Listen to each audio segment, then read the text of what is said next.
இவரோட ஜாதகத்துல பாத்தீங்கன்னா பாக்கியாதிபதி செவ்வாய் மட்டும்தான் உச்சத்துல இருக்கும். மத்த பிளானட்ஸ் எல்லாம் ஸ்ட்ரென்த் இல்லாத மாதிரி தெரியும் மேம்போக்கா பார்த்தோம்னா. ஆனா இவரோட ஜாதகத்தை கொஞ்சம் டீப்பா பார்த்தோம்னா நிறைய பிளானட்ஸ் இன்டைரக்டான ஸ்ட்ரென்த்ல இருக்கும். இவரோட ஜாதகத்துல பாக்கியாதிபதி செவ்வாய் உச்சத்துல இருக்கும்.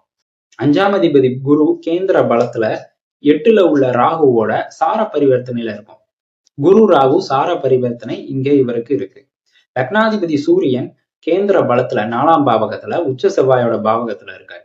இங்க லக்னாதிபதி சூரியனுக்கு 6ஆம் அதிபதி சனியோட பார்வை இருக்கிறது ஒரு வகையில மைனஸ் தான். சந்திரன் சனி ராகு இந்த மூணும் பாத்தீங்கன்னா புஷ்கராம்ச பலத்துல இருக்கும்.